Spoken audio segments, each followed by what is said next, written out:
everyone.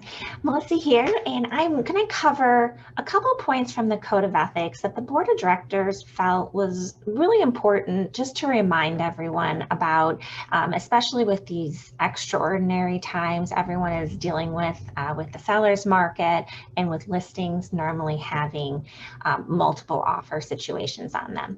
And so what we're going to zone in on is Standard of Practice 1.7. And you'll see it highlighted here on my screen. So the first section of that is highlighted in orange. It states that when acting as a listing broker, realtors shall continue to submit to the seller all offers and counteroffers until closing, unless the seller has waived this obligation in writing. So with situations with listings and multiple offers coming in, a lot of agents are placing in like the agent only remarks that there's a deadline. Let's say there's a 2 p.m. deadline that all offers need to be submitted by that time frame. Well, one thing that listing brokers need to remember is even if an offer comes in past that deadline, no matter what, according to the Code of Ethics, these offers need to be submitted to the seller. And they need to be submitted to the seller even after an offer has been accepted and even up until closing, unless the seller has waived this obligation in writing.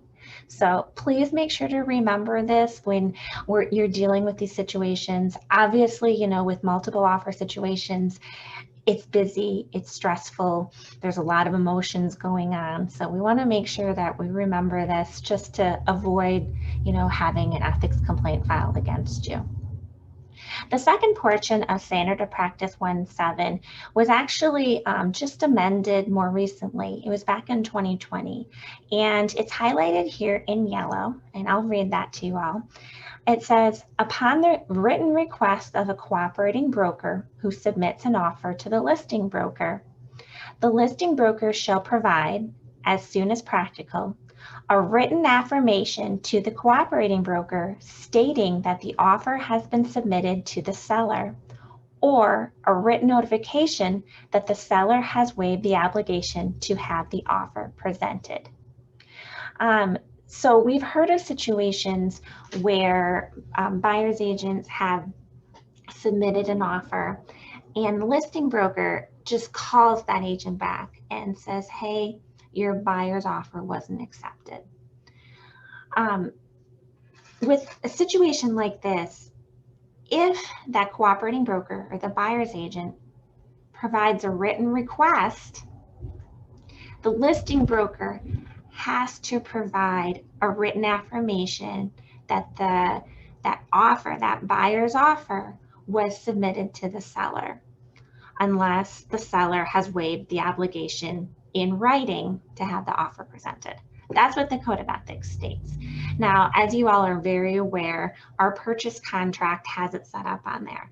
It says if it has the seller respond back to every offer, if it's been accepted, countered, or rejected. You all know that.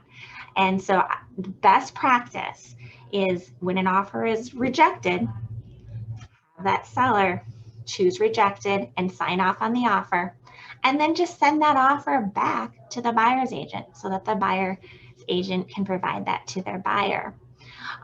But especially, you know, with the Code of Ethics in mind, this is how it is stated. So if a buyer's agent sends a written request, maybe they send a text message, maybe they send an email to the listing broker regarding that offer, the listing broker is required, according to the Code of Ethics, that they need to send back a written affirmation. So the best way to do that, just send back the purchase contract showing that it was rejected. As you know, the Code of Ethics doesn't specifically state what a written affirmation is. Maybe it could even be a statement saying that the offer was presented to the seller on Tuesday at 5 p.m. and the seller rejected that offer. You could do that, but the best practice would just be send back that purchase contract as rejected.